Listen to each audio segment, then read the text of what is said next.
Welcome to the Secret Underground Laboratory Recovery and Salvage, where rude mechanicals do magic.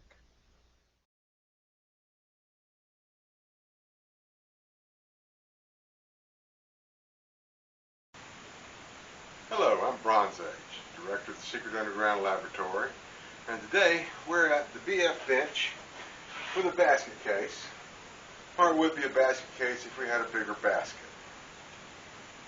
What we have here is a parlor table,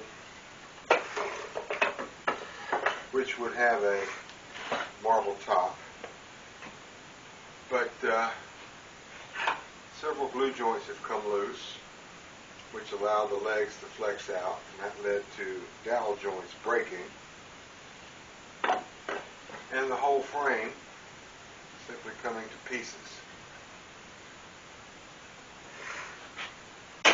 Now, the root problem here is a kind of glue known as hide glue. And it's called hide glue because it was made from the hides of animals and of other body parts.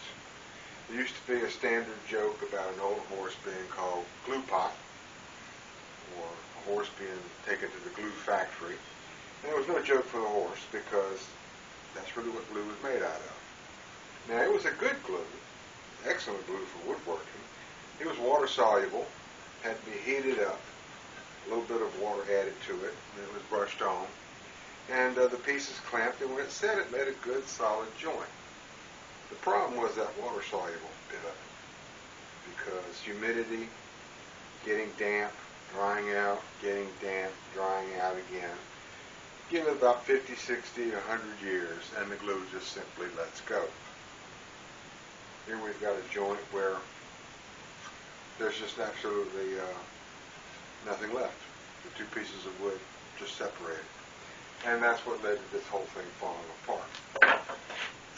What I'm going to have to do is drill out these dowels, make new ones, because they're broken on both the centerpiece and the table leg here as well. There's a large broken out piece of walnut there. That'll have to be repaired. And then we can put it all back together.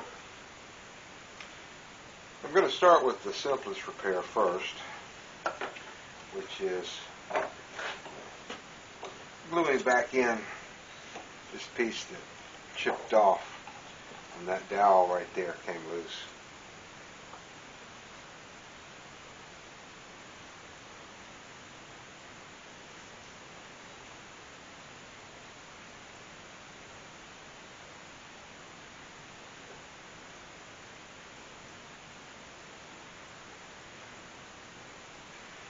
Fortunately, it's just one big chip, not a handful of splinters, which really there's no way to fix that, but this is such a nice, clean, tight break. It's probably going to glue back up and won't really have any appearance that it was ever broken.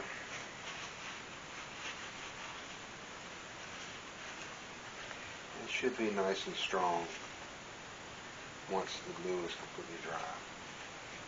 That'll be overnight.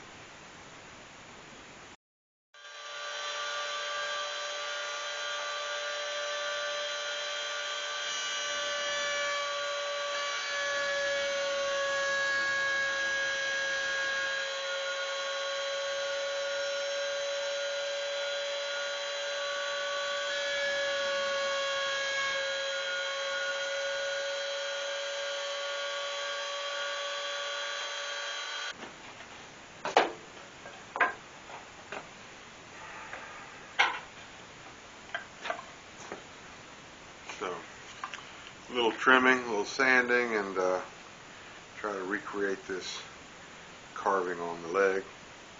This piece will be ready to put back together.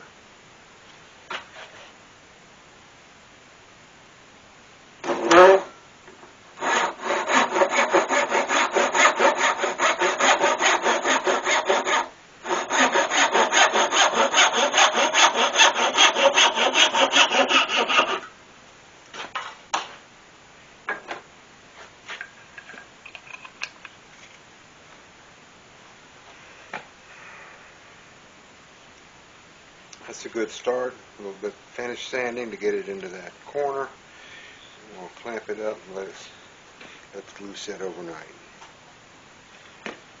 The glue up's been sitting overnight, and I've got a nice little fit here on the part that's showing to the outside. I always been kind of puzzled why people took walnut like this and then stained it to look like mahogany, but I guess that was the style back then. What I have to do now is trim this side down flush, and I'll be seeing if I can duplicate that kind of simple carving, little flower there. What I don't want to do is remove any of the original stain.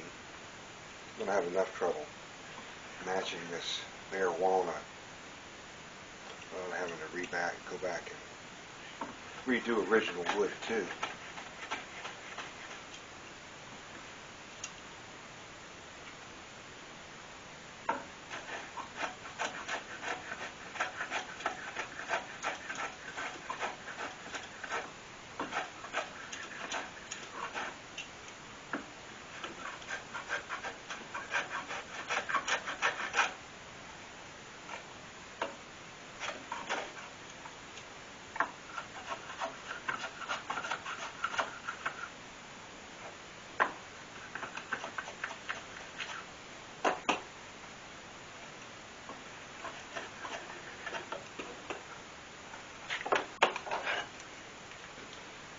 And there we go.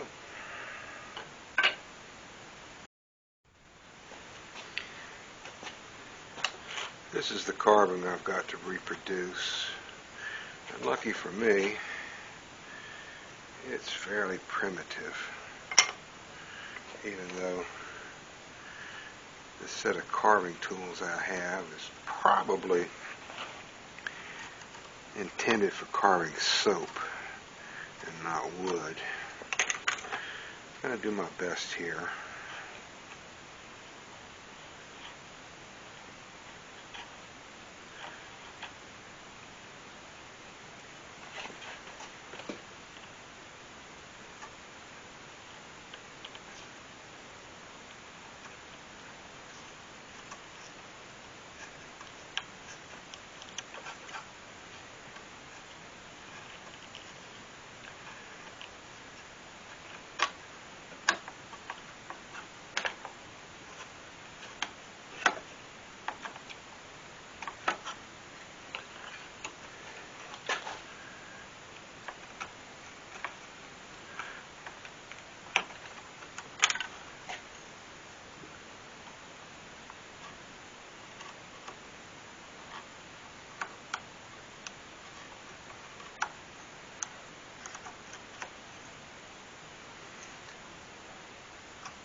Now, I think after staying it on there, that'll be passable. The next step in this repair is drilling out all the broken dowels. And the trick there is you've got to get it nice and straight and square. So I checked that beforehand. Try to get it lined up as straight as possible, and everything should go right.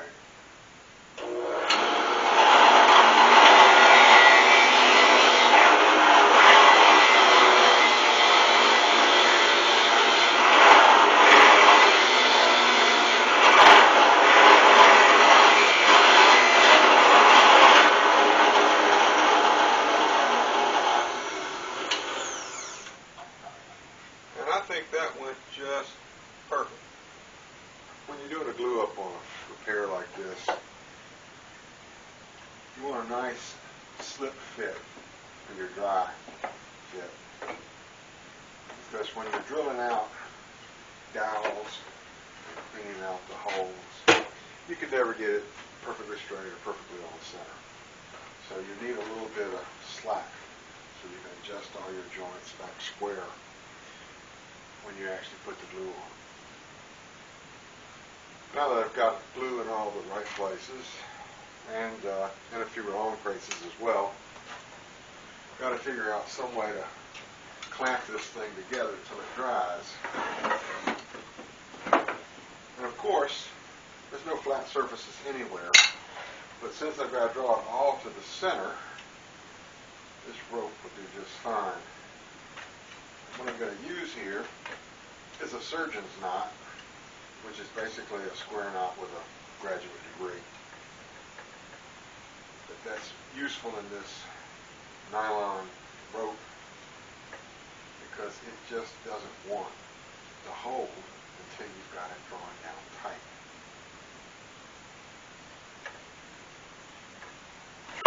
You see, I've got 2 wraps here.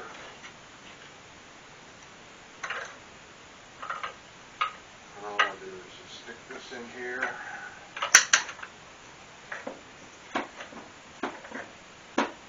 And run it down until it's about as tight as a banjo string.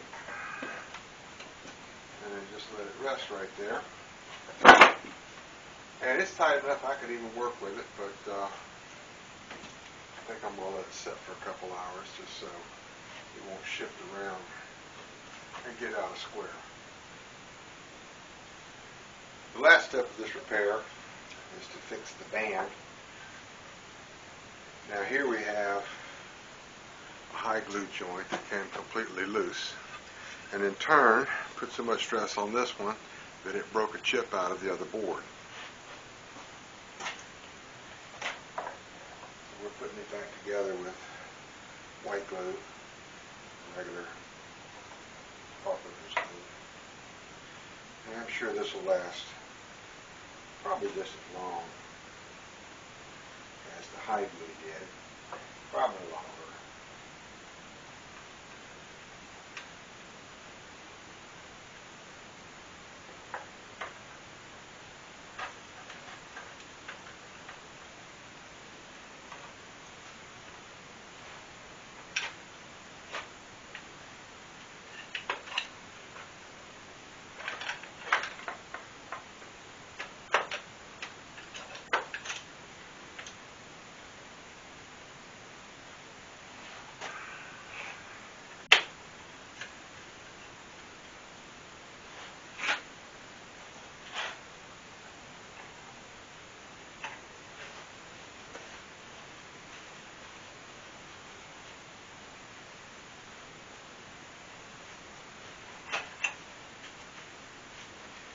And by its very design, this is not really a rigid table.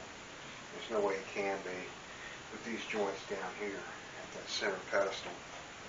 Just no way to get any kind of rigidity out of it.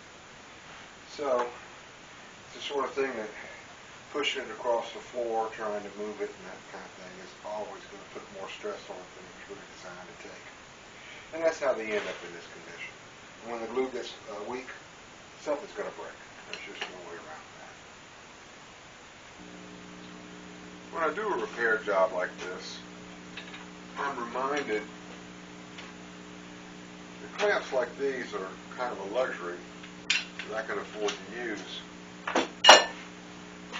In the mill where this table was made, they didn't have any clamps. What they did was they glued everything together, the high glue that I talked about before, and then they nailed it together. The nails were the clamps. So when the glue finally lets go, the only thing holding it together was the nails. So it's inevitable that something's going to break. But now, we've got this put back together with some modern glue, which should last probably, a couple hundred years. Should be enough for everybody. So, this is Bronze Age for the Secret Underground Laboratory. Thank you for watching this video and sharing this experience with me. I would really appreciate it if you would like and subscribe. Put some comments or questions. Share this video if you like. And I'll see you in the next one. Thank you very much.